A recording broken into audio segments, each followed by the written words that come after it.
මේ ඩිග්‍රී එක ඇති වෙලා තියෙන්නේ 1977 විවෘත ආර්ථිකයත් එක්ක අපේ රටේ ඇති වෙනවා ගාමන්ට් ඉන්ඩස්ට්‍රි එක ලොකුවටම ඇති වෙනවා ගාමන්ට් ෆැක්ටරිස් රටේ තැන් තැන් වල ඇති වෙනවා. ඊට පස්සේ 1980 වගේ වෙනකොට මේකේ හොඳට බූම් එකක් එනවා මේ අපරල් ඉන්ඩස්ට්‍රි එකේ. ඒ කියන්නේ අපේ ලංකාවේ අපරල් වලට ලොකු ඩිමාන්ඩ් එකක් එනවා ග්ලෝබල් මාකට් එකේ. 1990 ගණන් වලදී අපි බිග් ප්ලේයර් කෙනෙක් ගලෝබල් මාකට් එකේ හොඳ ප්ලේයර් කෙනෙක් ඇපරල් ඉන්ඩස්ට්‍රි එකේ අපේ ගාමන්ට්ස් වලට ලොකු ඩිමාන්ඩ් එකක් තිබ්බා. මොකද ඒවා හයි ක්වොලිටි නිසා. ඒ කියන්නේ අපේ රටේ මිනිසුන්ගේ ස්කිල් එක සහ අපේ රටේ තිබ්බ හොඳ ලේබර් ප්‍රැක්ටිසර්ස් නිසා. ඒ කියන්නේ හොඳ පඩි ගෙව්වා. ඒ වගේම මිනිස්සු මහපු ඇඳුම් හොඳ ක්වොලිටි. සමහර රටවල් වල ඇඳුම් ක්වොලිටි ඒ අපේ ඇඳුම් වල ක්වොලිටියට මැච් කරන්න බැරුණා. ඒ කියන්නේ අපේ ඇඳුම් ගොඩක් ක්වොලිටි. ඔන්න ඔය දේ නිසා අපේ ඇඳුම් වලට ලොකු ඩිමාන්ඩ් එකක් තිබ්බා. ඉතින් 1990 ගණන් වෙනකන් 2000 මුල වගේ වෙනකන් අපිට තිබ්බේ එයාලා අපිට ස්පෙක් එකක් එවනවා. ඒ කියන්නේ ඒගොල්ලෝ අපිට එවනවා ඩිසයින් බ්‍රීෆ් එකක් කියලා එකක්.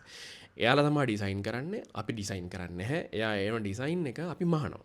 එයාලා ඩිසයින් එකක් එවනවා. ඒකට අපි බල්ක් මහනවා. ඒ කියන්නේ සාමාන්‍යයෙන් කෑලි 20000 30000 එක එක රේන්ජස් වලින් අපි ඇඳුම් මහලා යවනවා. හැබැයි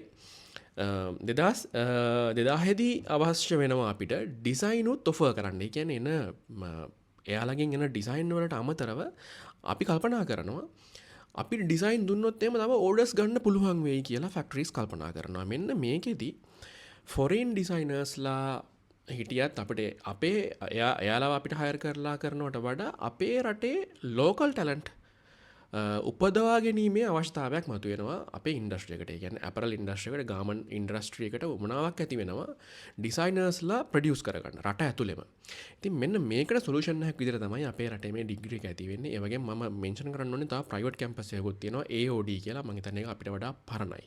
මොරටුව කැම්පස් එකකට වඩා පරණයි AOD එක. AOD එක ටාගට් කරේ ඔන්න ඕකම තමයි ෆැෂන් ඩිසයිනර්ස්ලා හදන එක. ඊට සමගාමීව රජයේ කැම්පස් එකේ රජයේ කැම්පස් එකක් විතර මොරටු විශ්වවිද්‍යාලේ ඒ වෙද්දී ඔන්න ඔය දේ අපරල් ඉන්ඩස්ට්‍රි එකේ තියෙන හයිප් එක ඒකේ තිබ්බ ඩිමාන්ඩ් එක ටාගට් කරලම අපේ කැම්පස් එක ඇතුළේ යා තිබ්බා ඇඟලුම් සහ පේශකර්ම කියන දෙපාර්තමේන්තුව ඉංජිනේරු දෙපාර්තමේන්තුවක් ඇති වෙලා තිබ්බා. ඉතින් ඒකට සමගාමීව ඒකත් එක්ක අනිත් පැත්තෙන් පටන් ගත්ත ඩිසයිනින් කියන එක. ඔන්න ඕක තමයි ආරම්භය මෙන්න මේ කෝස් එකේ. ඒ කියන්නේ මේ කෝස් එක පටන් අරගෙන තියෙන්නේ කෙලින්ම ඉන්ඩස්ට්‍රි එක ફોකස් කරලාමයි. කියන්නේ කෙලින්ම ඉන්ඩස්ට්‍රි එකට ටාගට් කරලා තමයි මේ කෝස් එක පටන් අරගෙන තියෙන්නේ. ඉතින් අපේ මේ ඩිග්‍රී එකේ යන්න කෙලින්ම ජොබ් කැටගරි එකක් තියෙනවා.